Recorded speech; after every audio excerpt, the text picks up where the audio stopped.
അപ്പോൾ ഇപ്പോൾ സംസ്ഥാനത്ത് ഇപ്പോൾ ഏറ്റവും നിലവിൽ നമ്മൾ ഭയപ്പെടുന്ന ഒരു രോഗം എന്ന് പറയുന്നത് അമീബിക് മസ്തിഷ്ക ജ്വരമാണ്.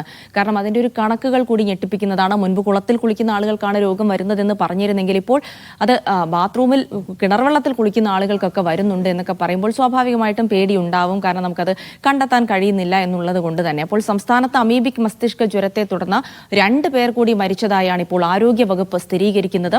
തിരുവനന്തപുരം മുട്ടത്തറ സ്വദേശിയായ 52 വയസ്സുകാരിയും കൊല്ലം വെള്ളിനല്ലൂർ സ്വദേശിയായ 91 വയസ്സുകാരനുമാണ് മരിച്ചത്. ഈ മാസം 11-നായിരുന്നു ഇരുവരുടെയും മരണം. 2 പേർക്കും കൂടി പുതിയതായി രോഗം സ്ഥിരീകരിച്ചിട്ടുമുണ്ട്.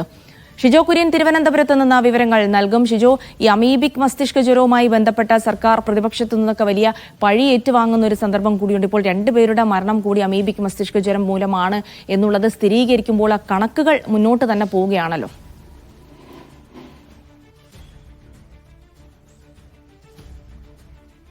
ജിൽസി, നമ്മൾ അങ്ങേയറ്റം ജാഗ്രത പാലിക്കേണ്ട ഒരു സമയം തന്നെയാണിത്. നേരത്തെ നമ്മൾക്കറിയാം, ഇത് ഇപ്പോൾ വടക്കൻ കേരളത്തിലാണ് ഇത് കൂടുതലായിട്ട് കണ്ടുവരുന്ന ഒരു സാഹചര്യം ഉണ്ടായിരുന്നത്. പക്ഷെ ഇന്നിപ്പോൾ അങ്ങനെയല്ല.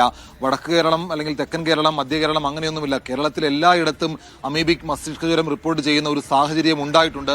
ഓരോ ദിവസവും അതുമായി ബന്ധപ്പെട്ടുകൊണ്ട് പുറത്തു വരുന്ന വിവരങ്ങൾ ഞെട്ടിപ്പിക്കുന്നതാണ്.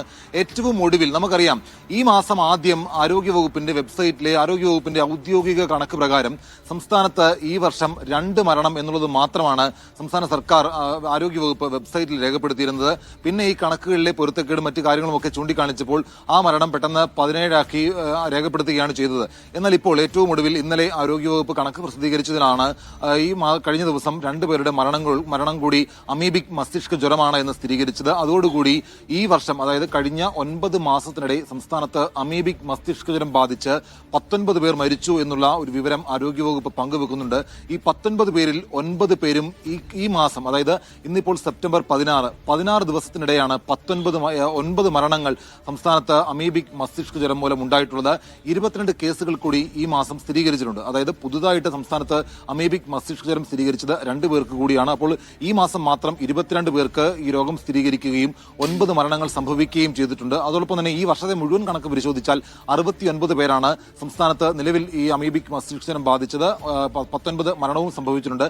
നിലവിൽ ഏതാണ്ട് 29 പേർ ആക്റ്റീവ് കേസുകൾ തിരുവനന്തപുരത്തും കോഴിക്കോടും തൃശ്ശൂരിലുമായിട്ട് 29 രോഗികൾ ആശുപത്രികളിൽ അമീബിക് മസ്തിഷ്കം ബാധിച്ച ചികിത്സയിലുണ്ട് എന്നുള്ളതാണ് നമുക്ക് ആരോഗ്യവകുപ്പിൽ നിന്ന് ലഭിക്കുന്ന വിവരം. പക്ഷേ അപ്പോഴും ആശങ്കപ്പെടുത്തുന്ന കാര്യം, നേരത്തെയൊക്കെ പറഞ്ഞിരുന്നത് കുളത്തിലും അതുപോലെ തന്നെ ഒഴുക്കില്ലാത്ത വെള്ളത്തിലും ഒക്കെ കുളിക്കുന്ന ആളുകൾക്ക് അമീബയുടെ സാന്നിധ്യം ഈ പറയുന്ന പോലെ മൂക്കിലേക്ക് കയറിയാൽ അത് തലച്ചോറിനെ കാർന്നു നിന്ന് മരണം വരെ സംഭവിക്കും.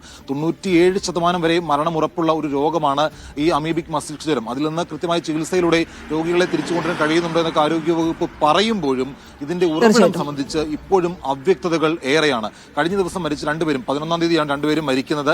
ആ മരണം ഇന്നലെയാണ് സ്ഥിരീകരിച്ചത്. കൊല്ലം സ്വദേശിയായിട്ടുള്ള ഒരു 91 വയസ്സുകാരൻ, തിരുവനന്തപുരം മുട്ടത്തറ സ്വദേശിയായിട്ടുള്ള ഒരു 52 വയസ്സുകാരി, അങ്ങനെ 2 പേരുടെ മരണം അതിനുശേഷമാണ് ഈ പറയുന്ന അമീബിക് ആണെന്ന് സ്ഥിരീകരിക്കുന്നത്. അപ്പോഴും ഇതെങ്ങനെ സംഭവിച്ചു? കുളത്തിൽ കുളിച്ചിട്ടില്ല, സ്വിമ്മിംഗ് പൂളിൽ ഇറങ്ങിയിട്ടില്ല. അപ്പോൾ ഇതെങ്ങനെ സംഭവിച്ചു എന്നുള്ളതാണ് ഇപ്പോഴും ഒരു ഉത്തരം കിട്ടാത്ത ചോദ്യമായി നിലനിൽക്കുന്നത്. അത് കണ്ടെത്താൻ വേണ്ടിയിട്ടുള്ള ഊർജിതമായ ശ്രമങ്ങൾ ആരോഗ്യവകുപ്പിൽ നടക്കുന്നുണ്ട്. പക്ഷെ അപ്പോഴും പല മേഖലകളിലും ഇരുട്ടിൽ തപ്പുകയാണെന്ന് പറയേണ്ടി വരും. എന്തായാലും നമ്മൾ സ്വയം പ്രതിരോധമാണ് ഇതിനകത്ത് ആവശ്യം.